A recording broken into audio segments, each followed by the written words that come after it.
Thank you very much for that welcome, and thank you for organising the music, one of my favourite songs. It's a great pleasure to be here at this huge gathering, and I thank the organisers for having made all that possible, and I thank you, of course, for turning up on this early Sunday morning. I know that going to events to hear somebody talk on Sunday morning is not something that we atheists are usually in the habit of doing, so makes it all the better. Now, I'm going to begin with a little true incident that happened last night at the dinner, which some of you were here, which illustrates my theme nicely. After dessert was served, there was a lot of standing up and milling around. We were all sitting at, for those who weren't here, we were sitting at tables of 10 or so. And I happened to notice that on the table where I was milling around, somebody had left their wallet in the middle of the table and got up and gone to talk to other people. What a fool! At an atheist convention. Didn't this person know that without God, everything is permitted and there's no morality? That's what Dostoevsky says in the Brothers Karamazov. If there is no God, everything is permitted. If there is no immortality, then there can be no virtue. And many religious people believe this. I've had people writing to me about this quite often. I'll read you a sample email I got a couple of years ago. Dear Sir, I read your writings with much interest, and overall I'm very impressed by them. However, I do have one rather fundamental query. How is it possible to hold notions of good and bad on an atheistic worldview? I understand you apply a utilitarian approach, but why is the greatest happiness for the greatest number a good thing when it's just piles of flesh and bones you are talking about? Why instead can't I define the selfish pursuit of my own interests as good? Who are you or anyone else to say otherwise?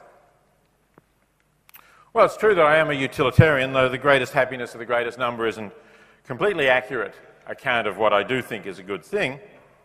And of course, if we are talking about happiness, or if we're talking about satisfying human desires or preferences, or the preferences or desires of any sentient being, it can't be just piles of flesh and bone in the vivid image of this writer that we're talking about, because piles of flesh and bones don't experience happiness or pain, and they don't have desires or preferences.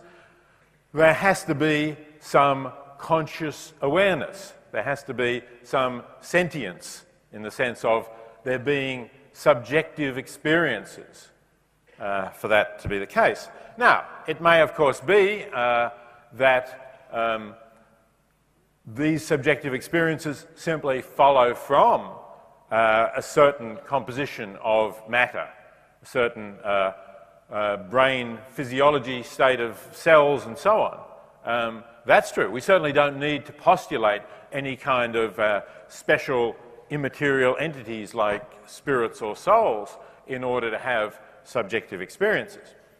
But I do think we need to have subjective experiences for us to have value. And in that sense, the idea that everything is just a pile of flesh and bones doesn't get us there.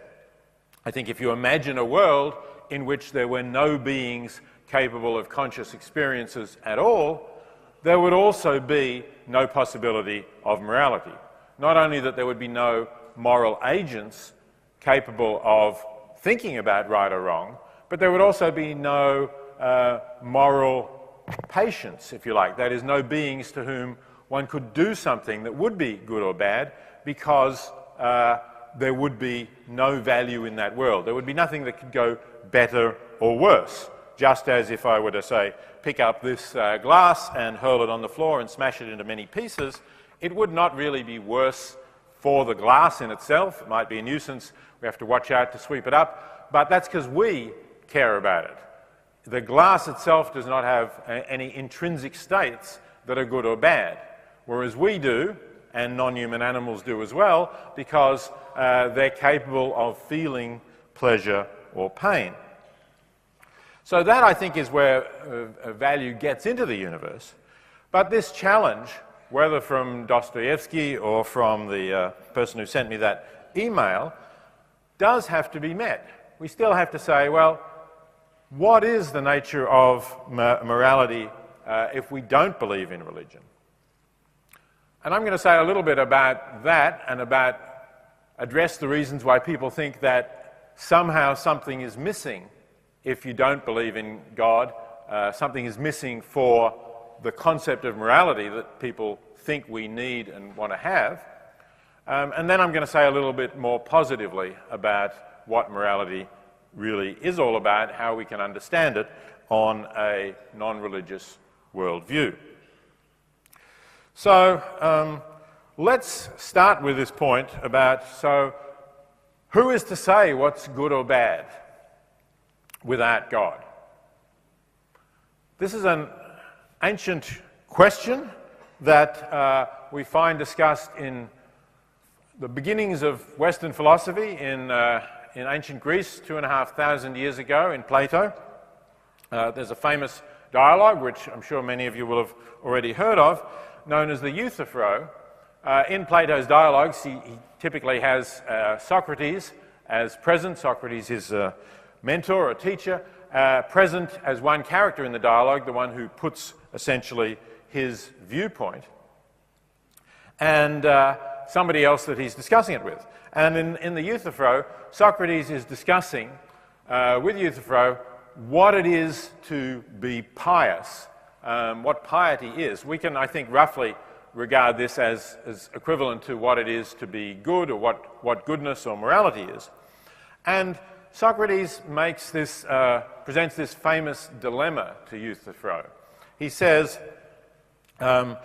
is something good because the gods say that it's good, or is it good, or do the gods say that it's good because it is good? And for somebody who wants to say that morality must come from God, this is, I think, a real insoluble problem to which I haven't seen a satisfactory answer. Because if you say that something is good only because God says it is, you essentially make it arbitrary what good is, and you make God into a kind of arbitrary tyrant.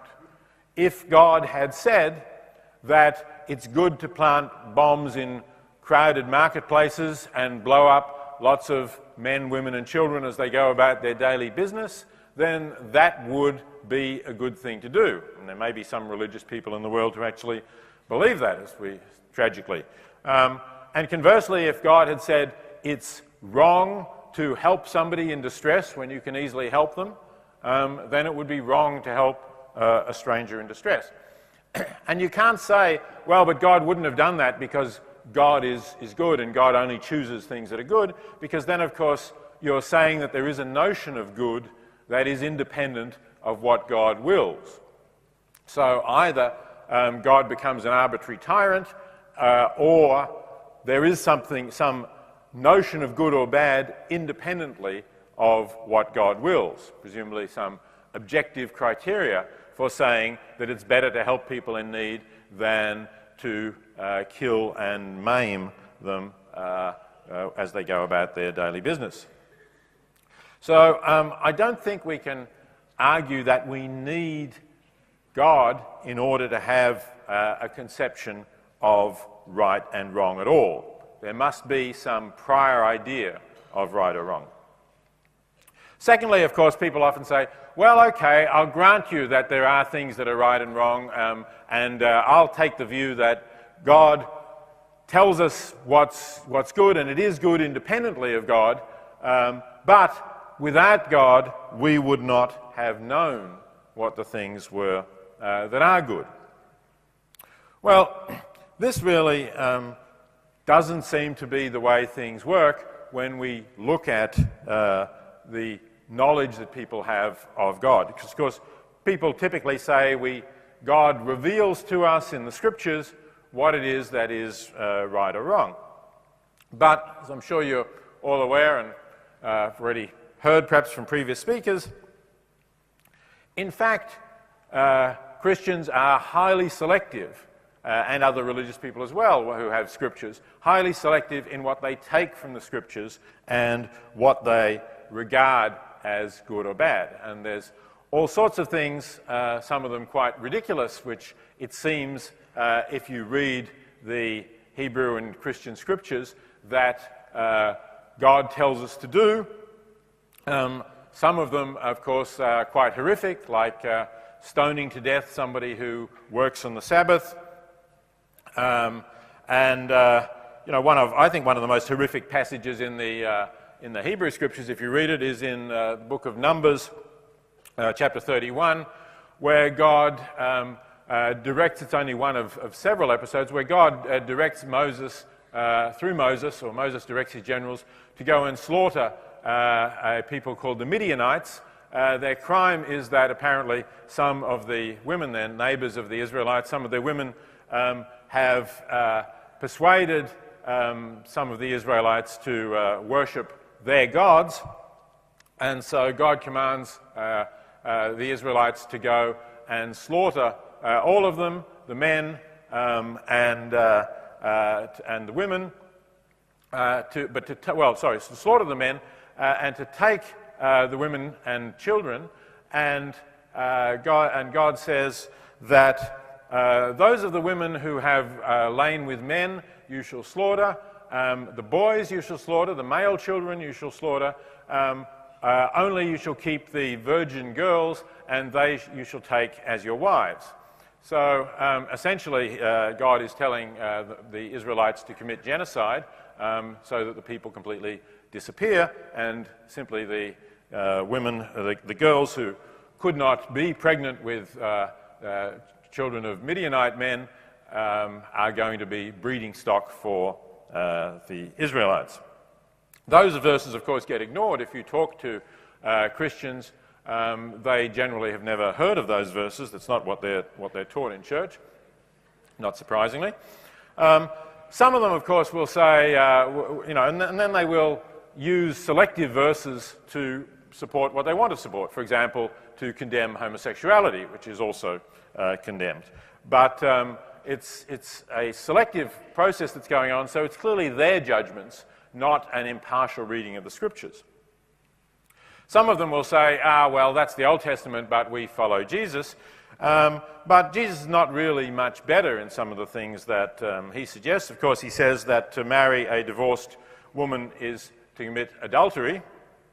But there's relatively few Christians who take that as their guidance. He doesn't say anything about abortion, but Christians typically think that abortion is wrong. That clearly doesn't come out of scriptures. And he does insist very forcefully that you must help the poor. Indeed, he tells the rich man that he should sell all that he has and give it to the poor.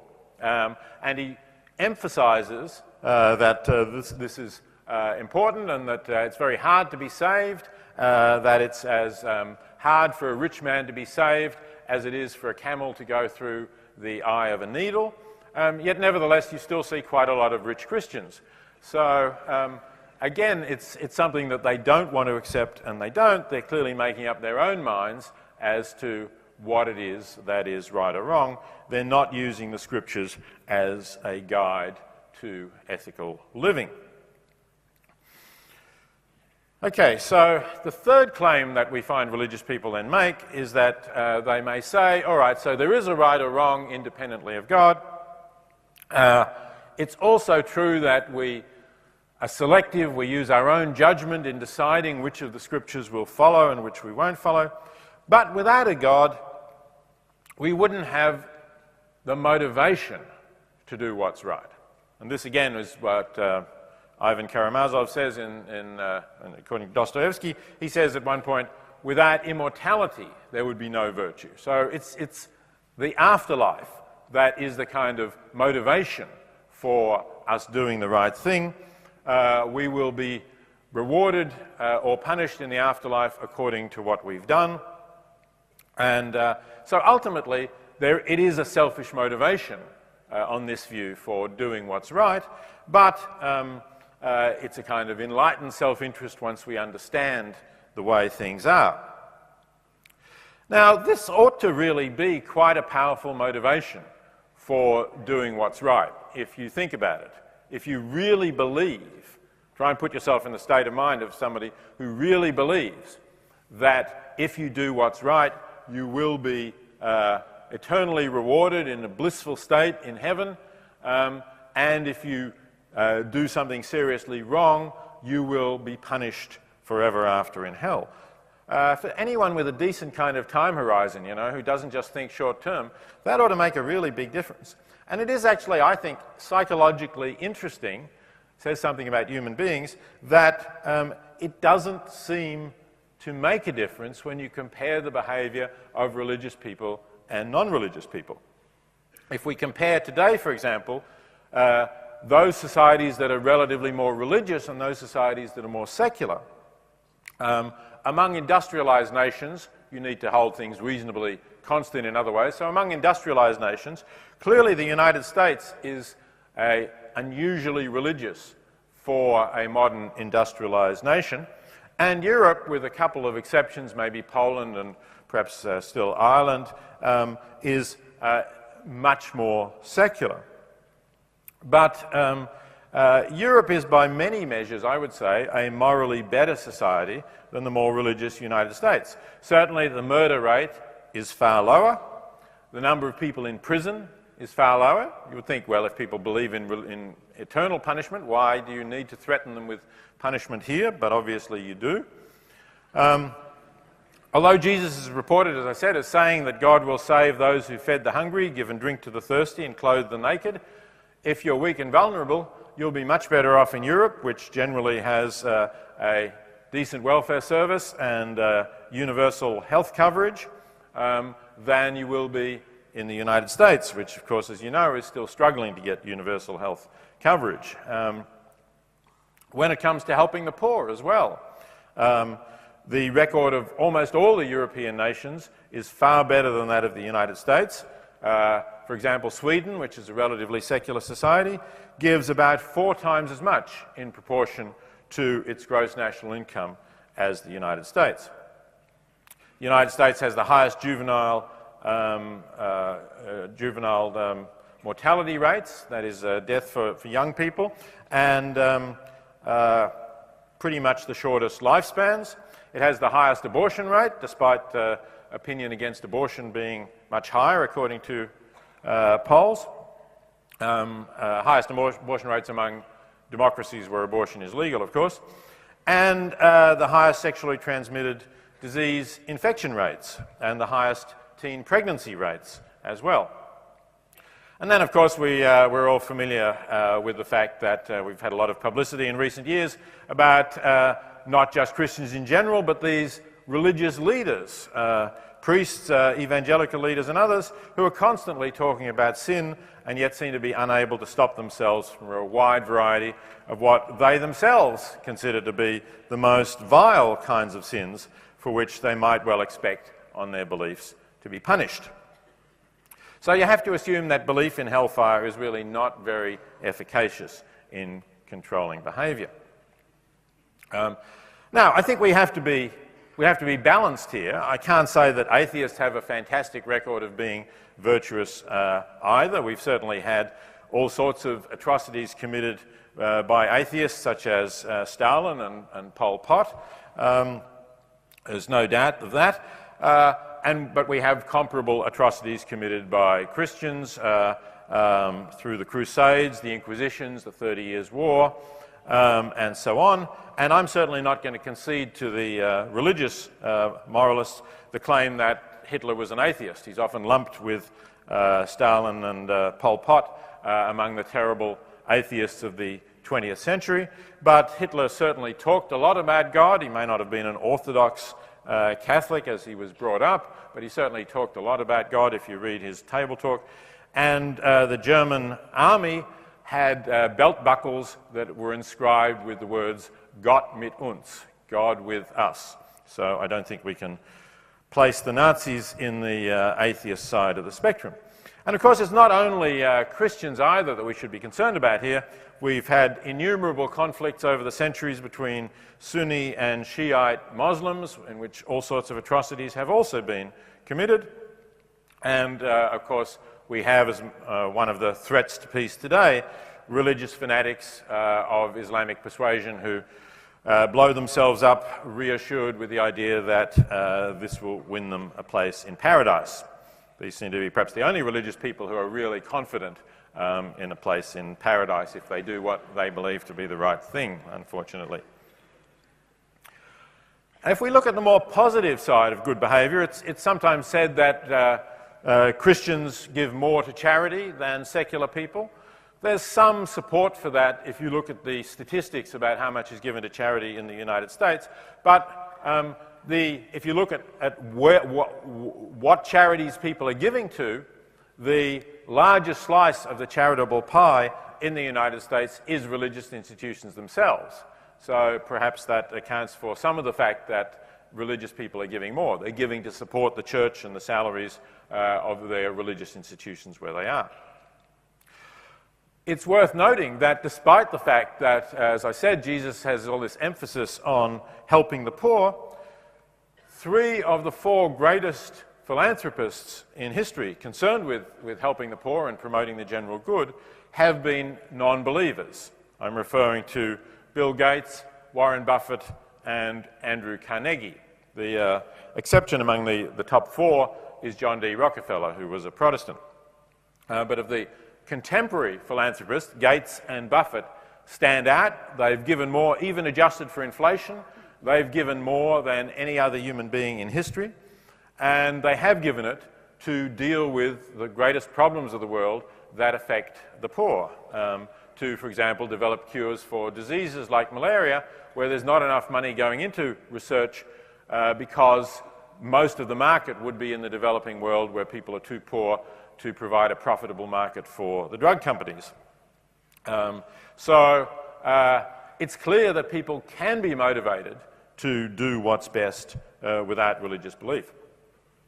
One of my greatest colleagues in the animal movement was a man called Henry Spira, who I think has also done an enormous amount to reduce the amount of pain and suffering in the universe, because he was the most effective animal rights activist, I think, in the late 20th century.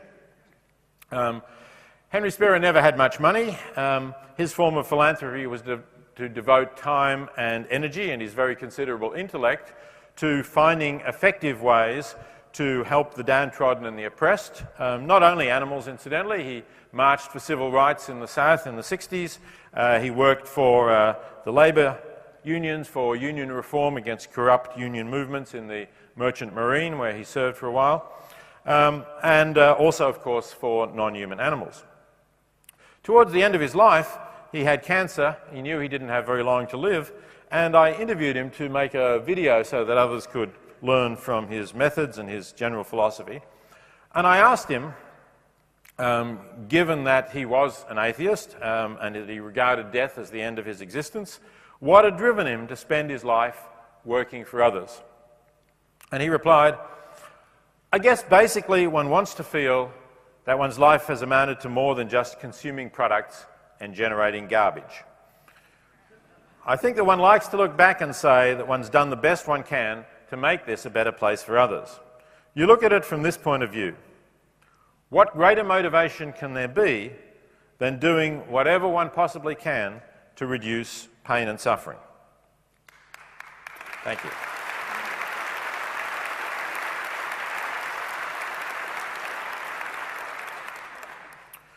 Still, you might say, so what is morality? If morality is not from God, I've sort of dismissed now the arguments for thinking that we need to believe in God for there to be morality. But still, you might say, what is morality? Where does it come from? I see morality as a natural, evolved phenomenon. I'm with people like Richard Dawkins, you'll be hearing from later today, of course, on that. And consistent with that, we find that moral practices are more universal than you would expect. They're more universal than you would expect given the diversity of religions in the world, religious teachings. And that's because they have evolved as ways of living together for human beings who were, in many respects, sharing common features of their conditions of living. That is, human beings are mammals, they reasonably long-lived, they have possibilities of cooperating with each other and benefiting from cooperation. They need to care for their offspring if their offspring are going to survive. They live in social groups. All of these things form the nature of the morality that we have evolved. That helps us. And that's why, when we compare religious cultures, we have developed this kind of moral faculty that makes us have quite a lot of common judgments. For instance, judgments that you should look after your children, that you have an obligation, a responsibility to care for your children. Also judgments about reciprocity. A lot of morality is concerned with the idea that if you do something good for me, I should do something good back to you, but conversely, if you do something bad to me, I'm entitled to do something bad to you. That's this morality of tit for tat, if you like, which has been shown to work pretty well to foster cooperation, to foster the idea that it's better to work together, and so we all mutually benefit because we work together. For this reason, I don't agree with those people, including some atheists, who say that Jesus was a great ethical teacher. I think there are some things that Jesus said that are laudable, if you like, but there are certainly other things that are not. And the one that particularly relates to what I'm saying now is the idea of turning the other cheek. If somebody smites you on the cheek, turn the other cheek. This is supposed to be a very noble, laudable teaching that we should follow. Now again, it's one of these things, of course, that Christians typically don't follow. Certainly George W. Bush, the most strongly Christian recent president of the United States, was not notable for following that one. But, you know, I don't condemn him for that. I do condemn him for a lot of decisions, but not for that, because what happens if you do turn the other cheek? Well, what happens clearly is that those who are prepared to smite you will smite you again until they get whatever it is they want. It does not foster a spirit of cooperation. It fosters an idea in which some people will play you for a sucker and get away with it, and because they get away with it, they will thrive and they will reproduce, and eventually you will therefore get a society that is dominated by those who think that you don't have to cooperate with others, you can just use force to get what it is you want. And that's not even as a society. It's not going to thrive as a society because it won't have the basic elements of cooperation that make things go better for us. So I think it is actually better to say that if somebody cheats you or tries to turn you into a sucker, you should retaliate. Or, of course, if we have a social system that retaliates, if we have a law that does that, better still.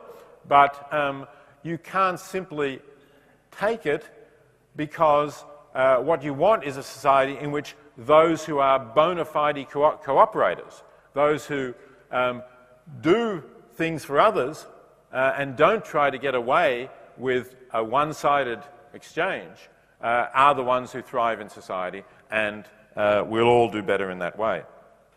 So that kind of morality is, in fact, quite universal, despite some religious teachings to the contrary. Now, there's a lot of empirical work going on about the origins of morality and how it works, and it has been really interesting in showing that some of these moral responses or moral judgments that we make are actually hardwired into us. They're something that we have biological responses, intuitive responses to certain situations. And sometimes you call it a yuck response. If somebody describes something, you think, oh, that's yucky, and that is pretty close to saying that something is wrong. And very often if you ask people moral judgments, and you can do this, for instance, while you're getting an image of what's going on in their brain, a real-time using functional magnetic resonance imaging of what's going on in their brain, you see that there's a kind of really instant response when you describe a situation. And if you then ask them to give reasons, that comes later. comes more slowly. And quite often people can't give reasons, even though they've got this kind of instant response to things. So we have evolved intuitions, and that forms a large part of morality, and that's a large part of why we make these judgments that are common judgments despite having different sets of cultures and moral beliefs. But even though that's natural, I don't think we should take that always as our standard. It might quite often be a good guide. So, you know, you see somebody hitting a child, for instance, you have an instant negative response and you want to get that person to stop. Okay, that's probably, in most cases, a good guide to that there is something wrong going on here. But our moral judgments have evolved for situations that we were familiar with. They haven't evolved for a whole range of situations. And I think that we need to get beyond them. In some cases, they may actually give us the wrong judgments. For example, there's some suggestions that we have these kind of intuitive responses that have a certain element of xenophobia in them, a certain element of hostility to strangers and to others and to people who look very different to us. So in other words, there is possibly some kind of biological component to a certain instinctive racism. And that's something that obviously we need to get over. Maybe something that has come from the millions of years we spent in small societies where we knew everyone in our society, and somebody who was outside that society we considered an enemy. But the world is a very different place now. So we need to change that kind of response. We shouldn't fall into the trap of thinking that because a response is a natural one, it's one that is somehow good or right. I think that very often the judgment that something is unnatural is used as a synonym for saying that it's wrong, but we have to go beyond that as well, because the world in which we live is not that in which we evolved. So among some things, for instance, that I think are clearly serious moral issues now, how we deal with complete strangers on the other side of the world has become one of the most important moral issues of our times, and we don't have the right evolved responses to it. We don't have the same kind of emotional response towards helping strangers across the world, especially where we can't relate to an individual, as we do to helping someone right in front of us. In my writings about world poverty, I've used the example of coming across a child drowning in a shallow pond.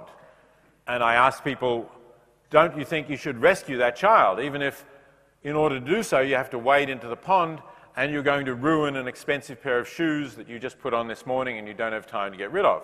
And people say, well, of course you should save the child. How can you compare the cost of a pair of shoes with a child's life? But if you then say, okay, but probably for about the cost of an expensive pair of shoes, you can save the life of a child on the other side of the world by giving some money to Oxfam or one of the other aid organizations that are helping the poor, people, well, you know, they will try to find excuses why that case isn't really parallel to the child in the pond case. But I think what's going on really is that you just don't have the same emotional response to the statistic that there are, according to UNICEF, nearly 9 million children dying from avoidable poverty-related causes each year, that you have to the image of this child in the pond in front of you. And that's somewhere where our evolved responses are not good enough. And we have to think about the situation intellectually, realize the parallel, and go on to it.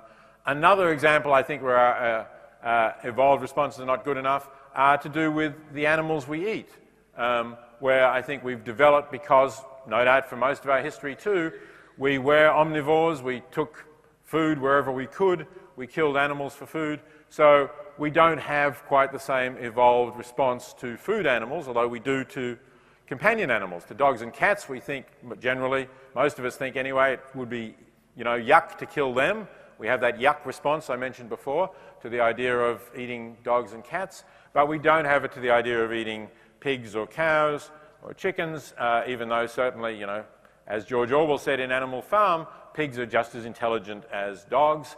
It's not really a difference between the pigs and the dogs, it's just that we classify one as a food animal and don't have the same kind of negative response to eating it. And of course we don't even see them generally because they're all locked up in factory farms. That's another issue.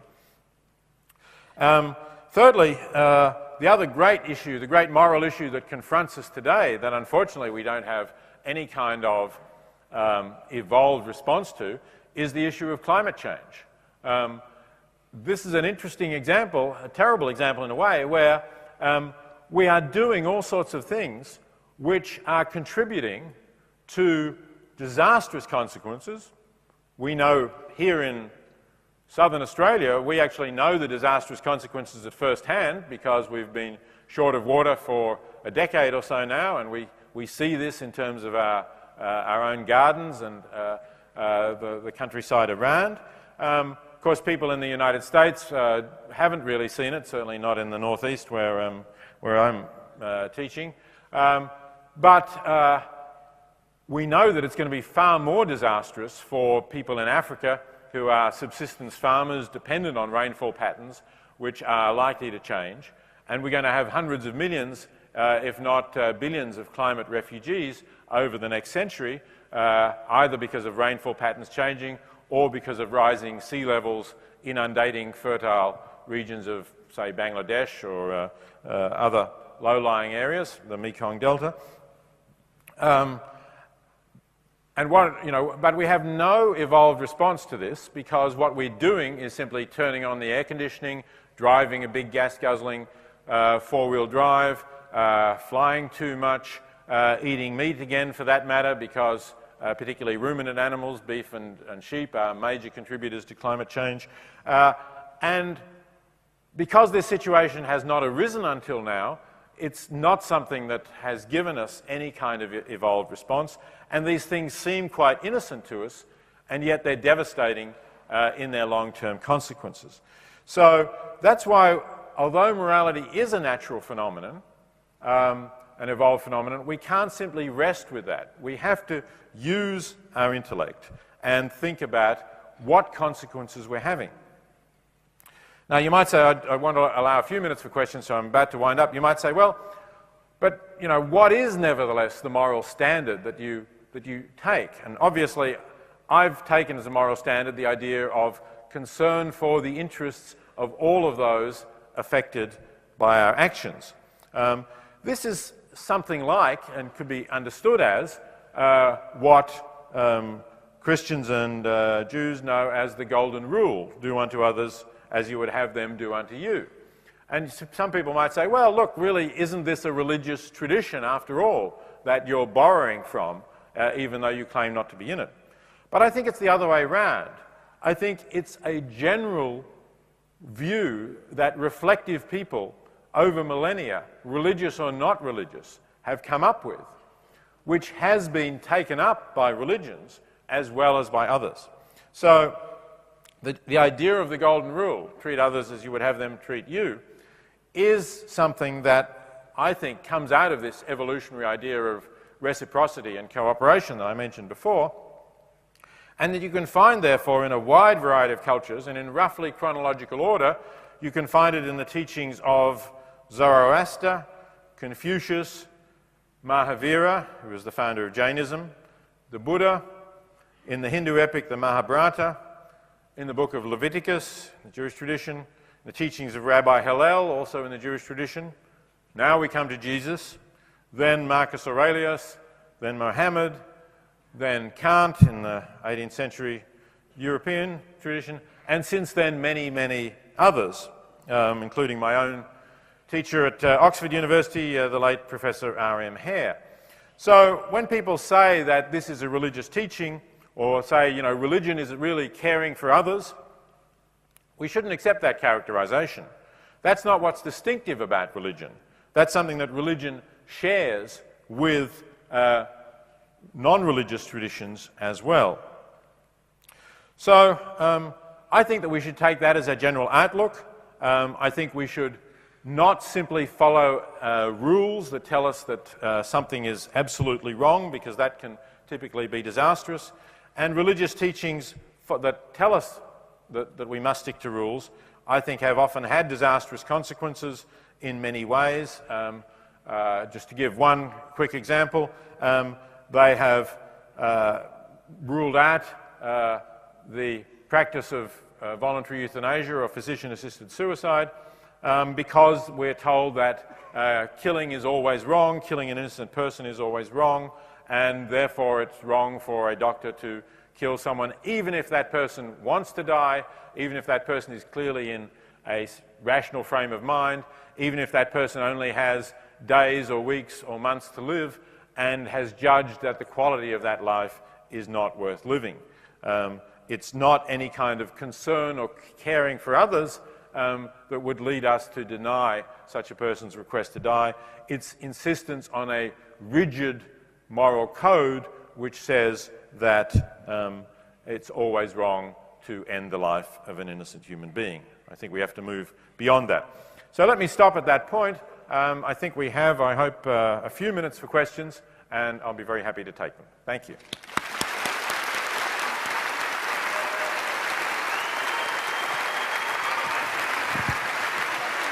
Line up, maybe line up the steps.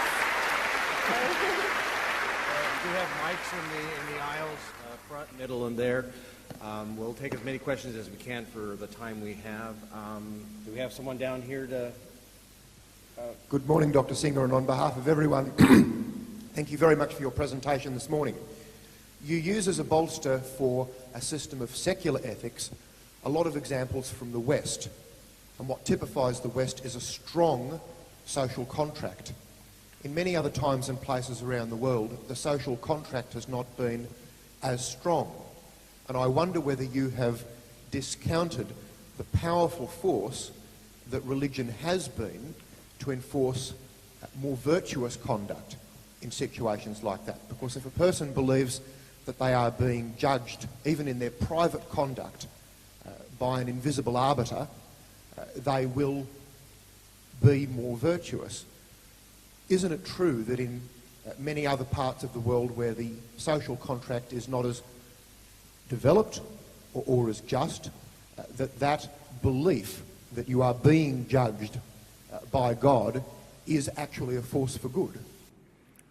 Well, I don't think that the West has any monopoly on places that are, I'm not sure about the term social contract, which tends to come out of the Western tradition, but places that have a strong sense of public order and concern for others. I don't think the West has a monopoly on that. I think if you look at China and the Confucian tradition, it's clearly not a religious tradition, but it has a strong sense of duty to the public, and I wouldn't say that there was any less virtue in general in the population of China or Japan, which was also influenced by that tradition, than there has been in the West.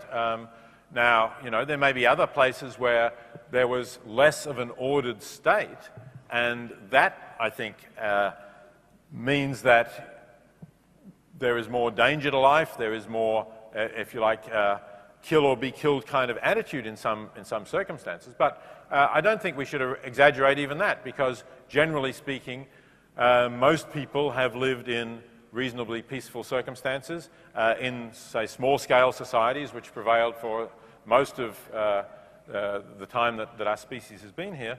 And I don't know of any, surveys that show that there has been more virtue in the West and or in religious societies, and less in others that were not religious. If you are aware of some figures on that, it would be interesting to see them, but clearly it would be very difficult to get proper comparisons of very different societies. All right, is there someone in the middle aisle up here? Peter, thank you for your talk. You briefly touched on it with the drowning boy example, that we know, especially in the environment and in religion, that people don't connect very well with their actions when they're externalized and they're different, or they're spaced over time or place. Does ethics provide any aspect to a framework with how we can get people to engage with their actions when they don't see them directly? Well, philosophical ethics is really concerned with trying to work out the nature of ethics and which ethical views are more defensible than others. The question that you've asked moves more to psychological questions. So that is, if somebody accepts the idea that something is right or wrong, how do you get them to act on that?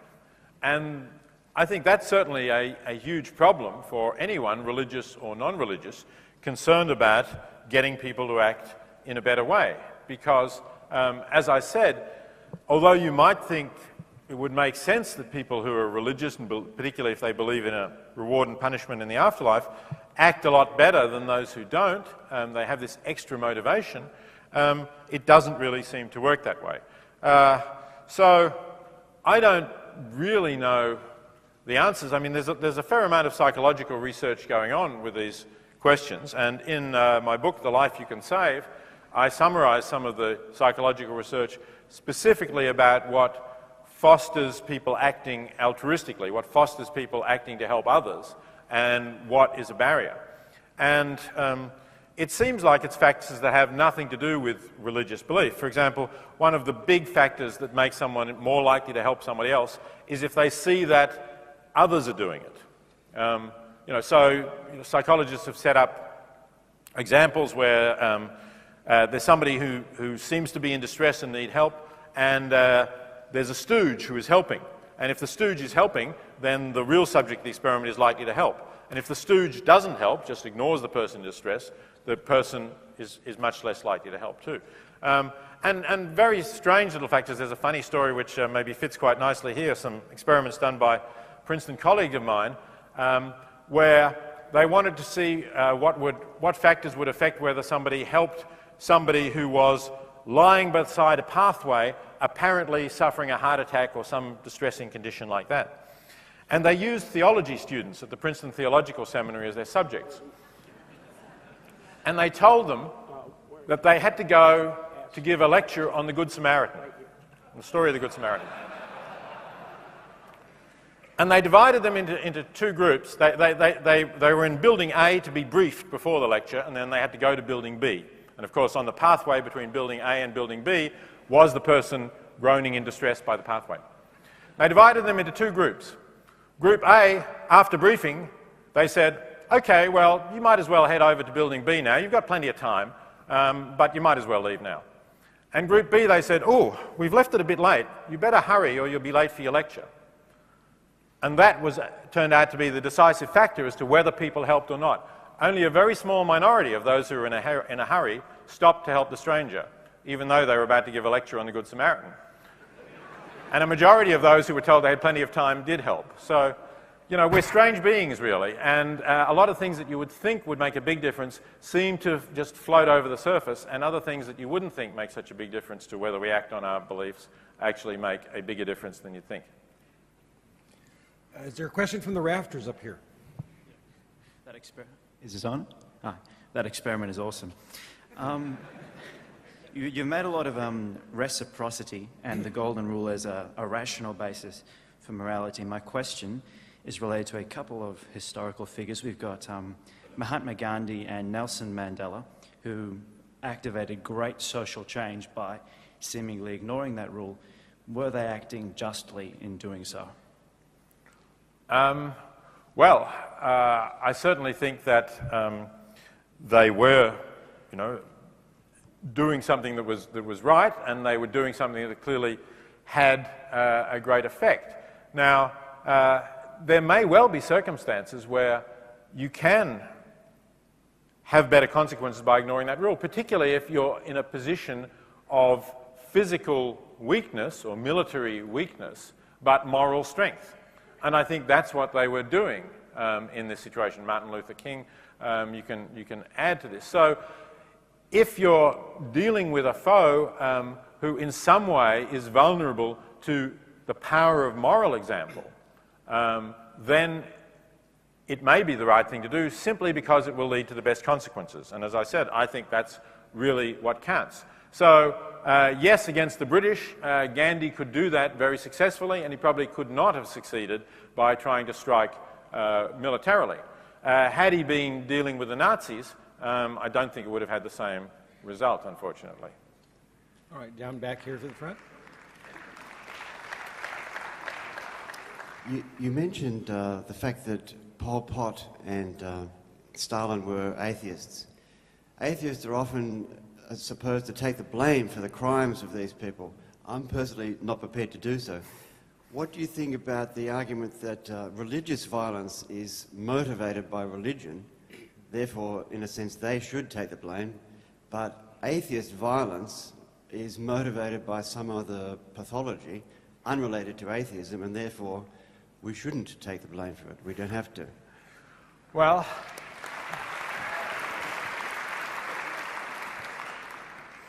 the question is how much of the religious violence is motivated by religion. I think we have to recognize that the religion covers a very diverse phenomenon, and of course there are many religious people who are good people, loving, caring people, and would not want to use violence to promote religion.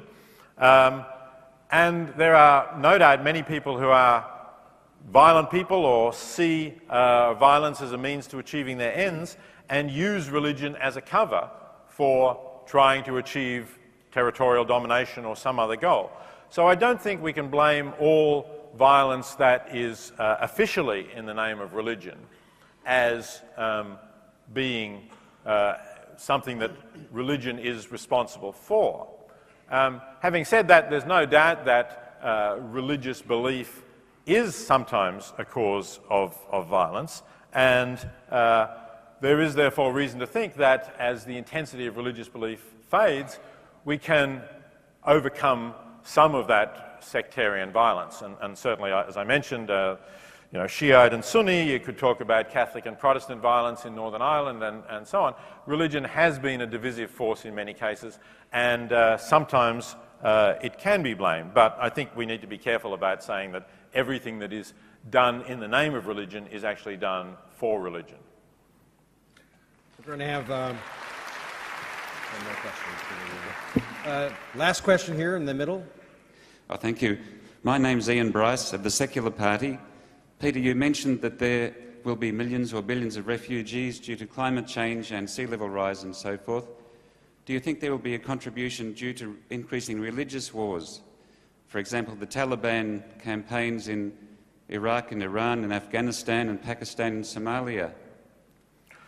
Well, we certainly have already seen some refugees from religion, and no doubt we'll see more. I'm hopeful that the kind of enlightened thinking that is represented here is indeed on the rise, as we're seeing there, and that this will be a declining factor in the future. We need to try to make that so. But let me just say one thought that gives rise to that did occur to me last night as well. In fact, I said to the not stamp collector guy, Steve, about the videos that he made, that it'd be great to make videos that didn't just take horrible passages from the Jewish and Christian scriptures and show how absurd they are, but took them from the Quran and maybe translated them into Arabic as well and put them on YouTube. Now, he said that he'd like to live a long and comfortable life, and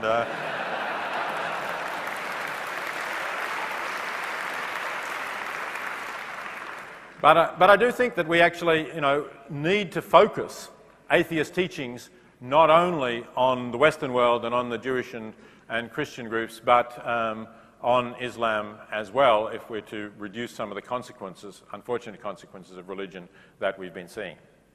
Thank you very much for your attention.